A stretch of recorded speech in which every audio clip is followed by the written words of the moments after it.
Brought to you by ITIL series. ITIL Power Series. Your power play starts now.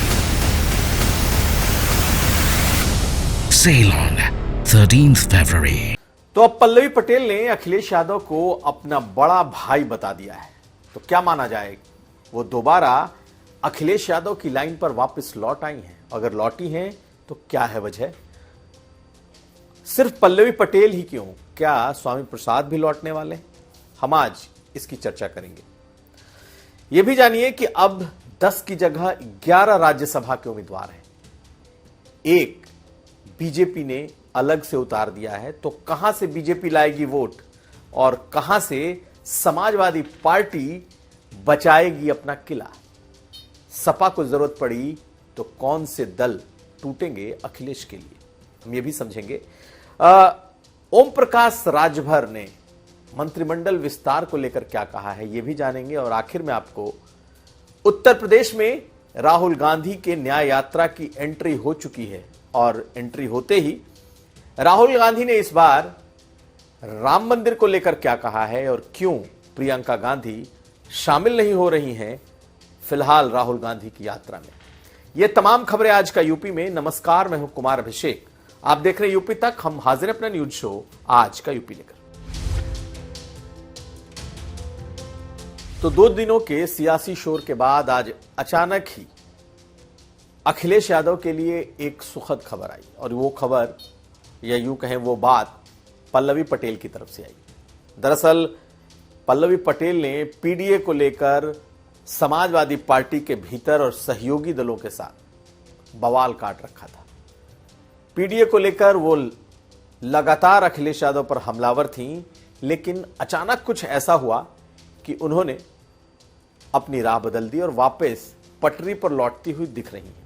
पटरी पर लौटती हुई मतलब अखिलेश यादव के साथ दोबारा से अपने उन्हीं इक्वेशंस के साथ, अपने उन्हीं समीकरणों के साथ। हम ऐसा इसलिए कह रहे हैं क्योंकि आज पल्लवी पटेल ने एक दिन पहले अखिलेश यादव को अपना बड़ा भाई करार दिया। और पुरानी अगर उनकी बात याद करें तो जिस तल्ख लहजे में उन्होंने अखिलेश यादव से पीडीए को लेकर सवाल किया था, बच्चन और रंजन को वोट नहीं देने की बात कही थी, उन्होंने एक बार फिर गठबंधन धर्म निभाने की बात दोहराई। बेशक वो समाजवादी पार्टी के विधायक हैं और उनके लिए खुद को विधायक दल से अलग करना बहुत मुश्किल है, लेकिन उन्होंने कहा था कि उनके लिए उनके सम्मान से बढ़कर पार्टी की विधायक होना नहीं है। तो यह माना जा रहा था कि पल्लवी पटेल अलग लाइन ले सकती है, लेकिन पिछले 24 घंटों में कुछ ऐसा हुआ है जिसके बाद पल्लवी पटेल अब वापस समाजवादी पार्टी की लाइन पर आती हुई दिखाई दे रही। एक रात पहले उन्होंने क्या कहा, अगले दिन सुबह भी उन्होंने उसी बात को दोहराया, लेकिन बीती शाम पल्लवी पटेल ने साफ साफ कहा कि अखिलेश यादव को वो अपना बड़ा भाई मानती है। हालांकि पीडीए पर उनका स्टैंड वही है, लेकिन उन्होंने बड़े भाई के साथ साथ गठबंधन धर्म निभाने की भी बात कही। सुनिए क्या कह रही हैं पल्लवी पटेल, तब हम समझेंगे कि आखिर पल्लवी पटेल ने ये स्टैंड वापस क्यों लिया है। देखिए, मैं पटेल हूं, पल्लवी पटेल। धोखा, छल, छलावा ये सब हमारे खून में नहीं है। समाजवादी पार्टी और अखिलेश जी के साथ राजनीतिक हमारे संबंध तो हैं ही, लेकिन उसके अलावा निजी संबंध भी हैं। मेरे बड़े भाई जैसे हैं वो, और मैं सदैव उनकी छोटी बहन बन के ही रही हूं।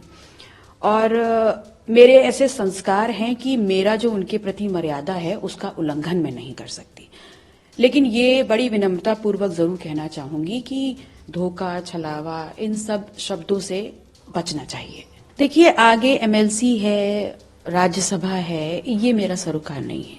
मेरी ऑब्जेक्शन जो था वो सिर्फ इस बात का था कि हमारा नारा पिछड़ा, दलित, अल्पसंख्यक है, तो वो हमारे हर चीज में दिखना चाहिए। देखिए, पहले हम जब गठबंधन में आए तब भी ये निर्णय हमारे बड़े भाई अखिलेश भैया ने ही लिया था, और आगे भी हम गठबंधन का हिस्सा रहेंगे या नहीं रहेंगे ये निर्णय भी वही लेंगे। आपकी तरफ से अभी और कोई चीज कहना कि जैसे पीडीए या उन्होंने जो अपने आप को कहा कि एमएलसी, तो उसके बाद अब वोट अब करेंगी कि नहीं करेंगी? देखिए, जो लोग मुझे जानते हैं वो बहुत अच्छे से समझते हैं कि एक बार जो मैं कमिटमेंट कर देती हूँ मैं उससे पीछे नहीं हटती। तो आपने सुन लिया किस तरीके से पल्लवी पटेल का स्टैंड जो है वो वापस अखिलेश की तरफ सॉफ्ट होता हुआ दिखाई दे रहा है। माना जा रहा है कि कुछ न कुछ पर्दे के पीछे बात हुई है। तो क्या पर्दे के पीछे की जो बात है वो किसी नेगोशिएशन की बात है? हम पर्दे के पीछे नेगोशिएशन क्या है ये भी समझने की कोशिश करेंगे, लेकिन पहले उनकी बात को जो मुहर लगाई है वो लगाया है शिवपाल यादव ने। और शिवपाल यादव ने कहा है कि बातचीत हो गई है और उन्हें कोई कहीं नहीं जा रहा है। आप शिवपाल यादव को सुन लीजिए, उसके बाद हम वजह भी समझने की कोशिश करेंगे। देखिए, किसी ने भी किनारा नहीं किया जो आप लोग गलत वो करते हैं। पल्लवी पटेल समाजवादी पार्टी की विधायक हैं। इन्होंने बड़बोले मंत्री को हराया था। अब कुछ बातें हो जाती हैं अंदरूनी, हो सकता है हम लोग बैठ के ये सब निपटा लेंगे, हम लोग निपटा लें। आप क्यों चिंता में हो? तो माना जाए सब कुछ सही रहेगा आने वाले समय में? हाँ, बिल्कुल रहेगा। देखिए, वो सेकुलर हैं और देखो जनप्रिय नेता हैं पल्लवी पटेल, जनता उनके साथ है और समाजवादी पार्टी की हैं, सेकुलर हैं।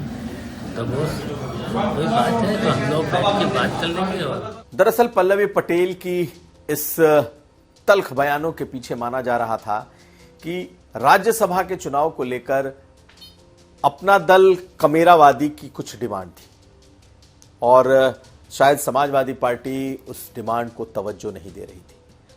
पल्लवी पटेल ने एक दिन पहले यह जरूर कहा कि हां, अगर उन्होंने अपनी मां के लिए राज्यसभा सीट मांगी तो इसमें कौन सा बुरा किया। यानी कि कहीं ना कहीं अपना दल कमेरावादी ये चाहती थी कि उसे राज्यसभा के लिए कंसीडर किया जाए, और नहीं किया जाए तो कम से कम उनसे बातचीत तो हो। और राज्यसभा के चुनाव हो या विधान परिषद के चुनाव, अपना दल कमेरावादी यानी पल्लवी पटेल की पार्टी अखिलेश यादव के एक तरफा फैसले से उनकी नाराजगी थी। और अब जो पर्दे के पीछे बातचीत हुई है, जिस तरीके से अखिलेश यादव ने एक इंडिकेशन दिया था कि ये तो राज्यसभा है, अभी विधान परिषद में सीटें आएंगी और पीडीए दिखेगा, तो क्या पल्लवी पटेल की कोई बात विधान परिषद की किसी सीट को लेकर हुई है? क्या उनके परिवार में कोई ऐसा शख्स है जो विधान परिषद जा सकता है? समाजवादी पार्टी के अंदरूनी सूत्रों की माने तो पल्लवी पटेल के लिए दो अहम लोग हैं। एक उनकी मां राजमाता कृष्णा पटेल, जिन्हें राजमाता का दर्जा दिया जाता है, और दूसरा उनके पति पंकज निरंजन। हालांकि वो पिछली बार चुनाव लड़ चुके हैं कांग्रेस पार्टी से, लेकिन चर्चा यह है कि उनके लिए भी पल्लवी सीट चाहती। ऐसे में क्या पर्दे के पीछे कोई डील हुई है यह कहना मुश्किल है, लेकिन पल्लवी पटेल के लिए एक समस्या यह भी है कि वो समाजवादी पार्टी की विधायक रहते हुए सपा के खिलाफ वोट कर दें या फिर समाजवादी पार्टी को वोट ना करें, यह भी बड़ा मुश्किल है।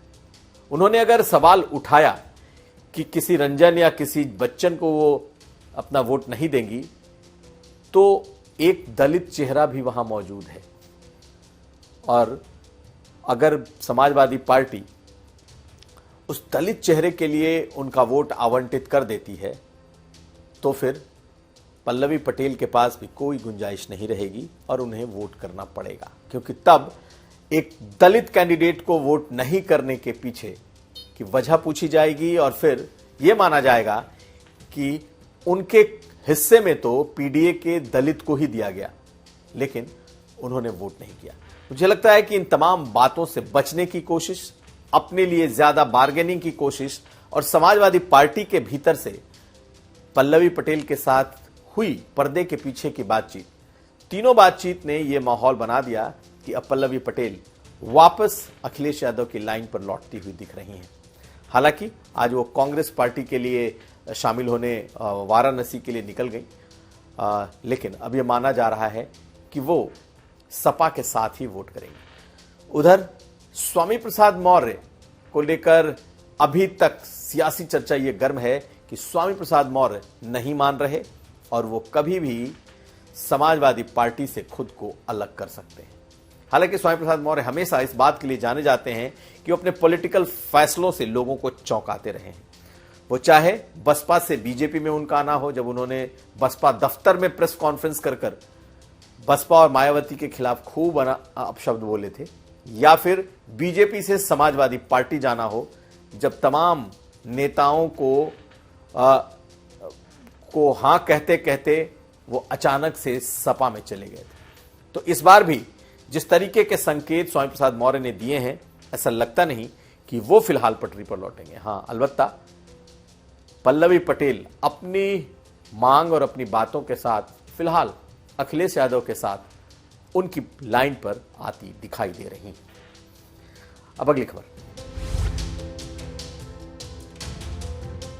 इस वक्त की सबसे बड़ी सियासी चर्चा यह है कि आखिर उत्तर प्रदेश में अगर 8वें कैंडिडेट को, जो बीजेपी के राज्यसभा के 8वें कैंडिडेट हैं संजय सेठ, उन्हें जीतना है तो उनके पास जो जरूरी वोट है वो कहां से आएंगे। 29 के बाद उन्हें 8 वोटों की और दरकार होगी, तो ये 8 प्रथम वरीयता के वोट कहां से आएंगे। और दूसरी चर्चा यह है कि अखिलेश यादव को अगर 1 वोट कम हो रहा है, या अगर देखें तो कई वोट कम हो जाएंगे, उनके समीकरण को देखें तो अखिलेश यादव कहां से लाएंगे।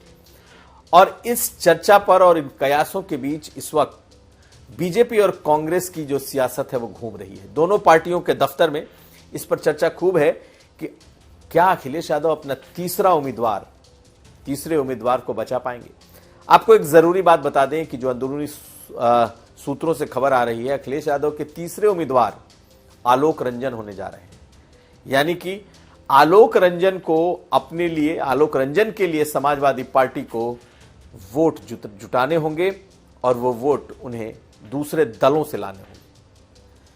इसके पीछे की भी एक वजह है। अभी तक माना जा रहा है कि सिर्फ 1 वोट कम है अखिलेश यादव के पास, लेकिन अगर हम उसको टेक्निकली देखें, तकनीकी तौर पर देखें, तो उनके कई वोट कम हो रहे हैं। कई वोट की कमी अखिलेश यादव को पड़ सकती है, और अगर जेल में बंद उनके विधायक किसी वजह से नहीं आ पाए, तब तो अखिलेश यादव के लिए बड़ी मुश्किल होगी।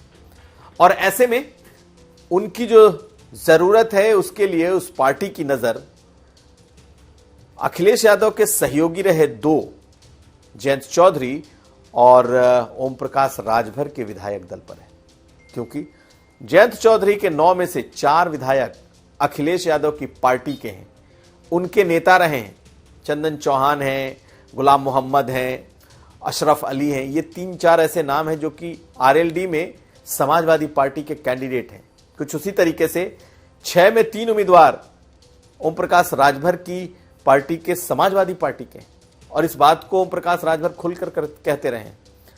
लेकिन अखिलेश यादव को अपने इन 7 उम्मीदवारों में से, 7 नेताओं में से, पूर्व नेता जो कि अब इंडिया का हिस्सा बने हुए हैं, उसमें से लोगों को तोड़ना उनकी मजबूरी हो जाएगी, क्योंकि बीजेपी की भरसक कोशिश होगी कि समाजवादी पार्टी प्रथम वरीयता के उस मैजिक आंकड़े तक ना पहुंचे जहां वो आसानी से जिता ले जाए। और जो हमने चर्चा की उसके मुताबिक 4 से 5 सीटें वोट कम हो सकते हैं अखिलेश यादव के। ऐसे में अखिलेश यादव के लिए जरूरी है दूसरे दलों पर अपनी निगाह बनाए रखना, अपने नेताओं को वापस वोट कराना। बीजेपी की क्या स्ट्रेटजी है हम बताएंगे, लेकिन आज हमने जब समाजवादी पार्टी के नेताओं से बात की और आरएलडी के नेता दोनों हमारे साथ थे, तब विधायकों के टूटने के मुद्दे पर दोनों कैसे भिड़ गए और दोनों ने क्या कहा, पहले सुन लीजिए। अभिषेक जी, भी आपने आंकड़े और मैथमेटिक्स की बात की, बिल्कुल सही कहा आपने, लेकिन साथ ही साथ मैं ये भी कहना चाहूंगा, पहले तो मैं आरएलडी की बात करना चाहता हूँ। सर पहले इस आंकड़े पर आप बता दीजिए। आंकड़े पे मैं आप कहां से आएंगे? आंकड़े पे ही मैं कह रहा हूँ, आरएलडी की बात में, आरएलडी के 9 विधायकों की मैं बात कर रहा हूँ कि अब देखिए, मैं ये नहीं कहना चाह, लेकिन उन लोगों की समाजवादी पार्टी में आस्था है, आदरणीय अखिलेश यादव जी पे विश्वास है। इंडिया ब्लॉक का फ्यूचर देखते हुए बहुत से ऐसे विधायक हैं जो समाजवादी पार्टी में आस्था रखते हुए समाजवादी पार्टी को वोट करने जा रहे हैं। और अभी आपने मैथमेटिक्स की बात कही, मैथमेटिक्स में 7 बड़ा होता है, 2 बड़ा नहीं होता। और पार्टियां सम्मान चाहती हैं, और समाजवादी पार्टी हो या कोई भी अन्य पार्टी हो, सत्ता पक्ष हो या विपक्ष हो, वो सम्मान देखती हैं कि हमारी सम्मान तब मिलता है कि मैं नंबर ऑफ टिकट्स हमको कौन पार्टी ज़्यादा दे रही है, सम्मान उससे होता है। तो इसीलिए मैंने बार बार कहा कि आप तो आपका की निगाह जो है हाँ, इन पर RLD है। नहीं, मेरी निगाह नहीं है। वो लोग समाजवादी पार्टी में आदरणीय अखिलेश यादव जी में विश्वास रखने वाले लोग हैं। चलिए इन्हीं से ले और लेते हैं। ऐसे सुभाषपा के ये भी तो लोग आप बैठे हैं ना, आपके विधायक अखिलेश जी में उनकी आस्था है तो टूट जाएंगे वो। अभिषेक जी जो पार्टी का नेता एक तो ऐसा है नहीं, अगर ये कहा जाए कि कोई समाजवादी पार्टी का व्यक्ति हमारी पार्टी से विधायक हुआ है, जो आपका सिंबल नहीं लेके लड़ना चाहता उसको, उसके बारे में आप संशय कर रहे हो। जो राष्ट्रीय लोकदल के टिकट पे लड़ा, चौधरी जयंत सिंह जी की तस्वीर के साथ लड़ा, उनके नाम पर चुनाव जीता और वो जाकर के रोज वहाँ बैठ रहे हैं, उनके साथ जो है हर फैसले में शामिल हैं, उनके बारे में इस तरह की अफवाहों का कोई जवाब तो होता नहीं। अफवाह कोई भी फैलाता रहे, दीपक जी का अपना ख्याली पुलाव है, पकाते रहे, उस बात में कहीं कुछ नहीं है। बिल्कुल आप ये देखिए हमारे विधायक इन पर, अच्छा दूसरे हमारे विधायक चौधरी साहब के साथ खड़े थे, हैं और रहेंगे, उन पर कोई ना मैं सफाई देना चाहता हूँ, हमारे विधायक बहुत मजबूत है। सबकी नजरें तो और यही कह रही हैं। अब नजर तो कोई कहीं लगाए रहो, नजर का तो कोई जवाब मैं दे नहीं सकता। जी हाँ, ये दीपक रंजन थे समाजवादी पार्टी के प्रवक्ता और अनिल दुबे थे राष्ट्रीय प्रवक्ता RLD के। दीपक रंजन ने इशारों में कह दिया कि उनके विधायक दल में तो समाजवादी पार्टी के लोग हैं, तो अनिल दुबे ने कह दिया कि इनका पूरा का पूरा विधायक दल इंटैक्ट है, कहीं नहीं जा रहा। लेकिन असली खेल तो वोटिंग के दिन होना है, क्योंकि सामने जो बीजेपी का 8वां कैंडिडेट है वो है संजय सेठ, और संजय सेठ हर तरीके से सक्षम है, बड़े कारोबारी हैं, साम दाम दंड भेद उन्हें आता है। समाजवादी पार्टी के पुराने वो नेता रहे हैं जो उनका लेखा जोखा, जो उनके कोषाध्यक्ष रह चुके हैं। ऐसे में बीजेपी के इस एक फैसले से समाजवादी पार्टी के भीतर चिंता की लकीरें तो हैं, अपना वोट बचाना और बीजेपी से भी वोट लाना। वहीं दूसरी तरफ बीजेपी कहां से लाएगी? बीजेपी के अपने जो उनके सरप्लस प्रथम वरीयता के वोट हैं वो 28 वोट हैं, 29 वोट हैं, और बीजेपी को 8 कम से कम प्रथम वरीयता के चाहिए। और अगर 8 नहीं चाहिए तो जितने कम समाजवादी पार्टी के होंगे, कम से कम 4-5, तो बीजेपी को 5 से 6 वोट कम से कम अपने बढ़ाने होंगे, ताकि दोनों 34-35 के आसपास आ सकें, और तब दूसरी वरीयता का जो वोट है वो अहम होने जा रहा है। ऐसे में जो बीजेपी की अपनी गणित है, वो गणित कुछ यूं समझ लीजिए, एनडीए का वोट जो है वो सरप्लस वोट तकरीबन 29 वोट है, जिसमें RLD को भी जोड़ा गया है, जिसमें ओम प्रकाश राजभर भी हैं, जिसमें जनसत्ता पार्टी यानी कि भैया जी की जो पार्टी है, राजा भैया की जो पार्टी है, उस पार्टी के भी विधायक जुड़े हुए हैं। ऐसे में कहां से और वोट आएंगे? बीजेपी को उम्मीद है कि पल्लवी पटेल अगर उनके लिए वोट कर दें, फिलहाल उनके नए ताजा बयानों से ऐसा लगता नहीं, लेकिन बीजेपी की नजर उन पर जरूर टिकी है। दूसरा, कांग्रेस पार्टी के विधायक दल में बताया जा रहा है एक विधायक नाराज है, इसमें सच्चाई कितनी है कहना मुश्किल है, लेकिन बीजेपी की एक नजर कांग्रेस पार्टी के भी वोट पर है। और दूसरा, बसपा के एकमात्र विधायक उमाशंकर सिंह, जो हैं तो बीएसपी के, लेकिन बीजेपी के भी शीर्ष नेतृत्व के करीब हैं। ऐसे में क्या वो बीएसपी की तरफ से बीजेपी के पक्ष में वोट कर पाएंगे?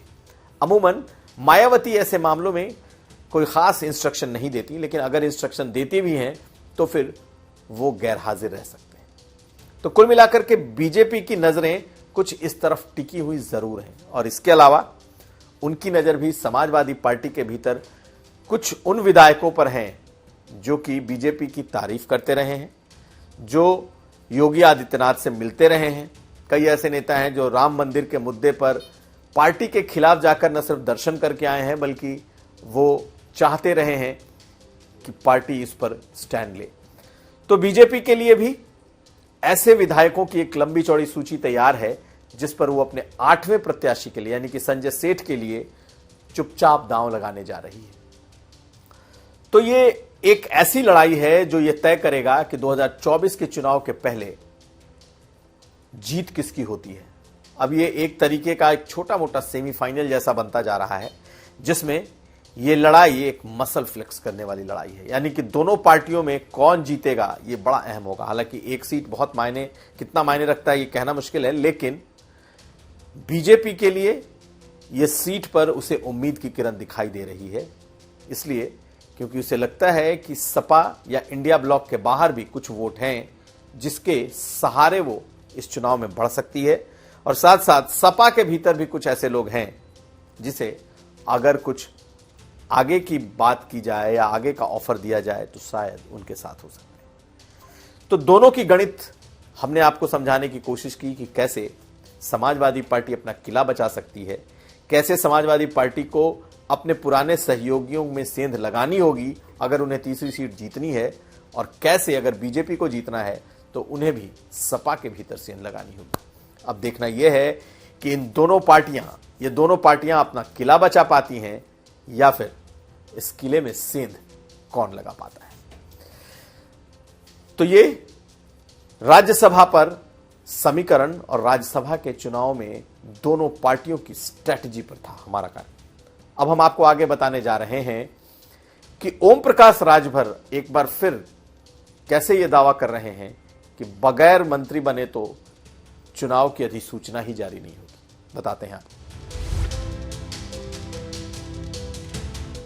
तो इतने महीनों से जो ये चर्चा चल रही थी कि ओम प्रकाश राजभर अब मंत्री बने कि तब मंत्री बने, और अभी तक मंत्री पद से बहुत दूर हैं, लेकिन अब उनके भीतर एक कॉन्फिडेंस आ गया है। वजह यह है क्योंकि आरएलडी के एनडीए में आने के साथ ही अब आरएलडी को भी इस मंत्रिमंडल में जगह मिलेगी। ऐसे में बीजेपी के लिए अब कई लोगों को मंत्रिमंडल में शामिल करने के कयास, आसार, उम्मीदें बढ़ गई हैं, और इसमें ओम प्रकाश राजभर और दारा सिंह चौहान के साथ अब माना जा रहा है कि आरएलडी का चेहरा भी होगा। ऐसे में एक बड़ा बयान दिया ओम प्रकाश राजभर ने, और जब एक बार फिर उनसे मंत्रिमंडल के सवाल पर पूछा गया तो उन्होंने आज पत्रकारों को यह कह दिया कि बगैर मंत्रिमंडल विस्तार हुए, यानी कि जब तक वो मंत्री नहीं बनते तब तक तो जो चुनाव की अधिसूचना है वही जारी नहीं होगी। बड़ा बयान है, लेकिन ऐसे अपने बड़बोले बयानों के लिए जाने जाते हैं ओम प्रकाश राजभर। आज वो वाराणसी में थे और वाराणसी में उन्होंने फिर एक बार इस बात को दोहराया है कि योगी सरकार अच्छा काम कर रही है और वो जरूर मंत्री बनेंगे। और अब आखिर में राहुल गांधी, जी हां, राहुल गांधी आज अपनी भारत जोड़ो न्याय यात्रा को लेकर बिहार से उत्तर प्रदेश में प्रवेश कर गए। सासाराम यानी कि रोहतास, वो जिला जो कि बिहार और उत्तर प्रदेश का बॉर्डर है, वहां पर लाल रंग की खुली जीप में तेजस्वी के साथ घूमने के बाद राहुल गांधी सैयद राजा, जो कि चंदौली का बॉर्डर है बिहार के साथ, वहां से उन्होंने प्रवेश किया और अगले कई दिनों तक वो उत्तर प्रदेश में अपनी इस भारत जोड़ो यात्रा को लेकर चलेंगे। कल वाराणसी में वो बाबा विश्वनाथ के दर्शन भी करेंगे। राहुल गांधी जो तो शिव भक्त माने जाते हैं, कहे जाते हैं, और वो खुद को शिव भक्त कहते भी रहे हैं और हमेशा शिव मंदिरों में दिखाई भी देते हैं। कल वो वाराणसी में होंगे, लेकिन आज प्रियंका गांधी को वाराणसी आना था और वाराणसी आने के बाद उन्हें राहुल गांधी की इस यात्रा को ज्वाइन करना था। अचानक 3 बजने के 1 मिनट पहले, यानी कि 2:59 पर एक ट्वीट आता है और बताया जाता है कि प्रियंका गांधी इस यात्रा में शामिल नहीं हो पा रही और उसकी वजह उनका तबीयत बिगड़ जाना है, तबीयत खराब होना है। तो यह तो तय हो गया कि पूर्वांचल में प्रियंका गांधी कम से कम कुछ जिलों में शामिल नहीं हो रही। उनका अगला प्रोग्राम, क्या वो अमेठी और रायबरेली में शामिल होंगी, इस पर फिलहाल सस्पेंस बरकरार है, लेकिन उन्होंने लिखा है कि वो आगे यात्रा में शामिल होंगी। उनके ट्वीट को देखिए और उनके ट्वीट से कहीं ना कहीं कांग्रेस के लोगों में निराशा जरूर हुई है कि आखिर प्रियंका गांधी जो कि उत्तर प्रदेश की महासचिव थी, प्रभारी थी, अचानक उन्हें ऐसा क्या हो गया कि उन्हें अस्पताल में भर्ती होना पड़ा और वो इस यात्रा में शामिल नहीं हो पा रही। इसके पीछे बहुत सियासत फिलहाल कोई कांग्रेस का नेता नहीं देख रहा, लेकिन चर्चा तो जरूर हो रही है। और एक चर्चा और है जो सोनिया गांधी के चिट्ठी के बाद निकली है, जिसकी चर्चा हम कर रहे हैं कि आखिर क्या प्रियंका गांधी सचमुच रायबरेली से चुनाव लड़ेंगी या फिर पार्टी का कोई परिवार का कोई और लड़ेगा? खैर, फिलहाल माना यह जा रहा है कि प्रियंका गांधी ही लड़ेंगी और राहुल गांधी की जो यात्रा रायबरेली पहुंचेगी तो उसमें जरूर शामिल होंगी। तो यह था आज का यूपी। हम कल फिर हाजिर होंगे। हमें दीजिए इजाजत। नमस्कार।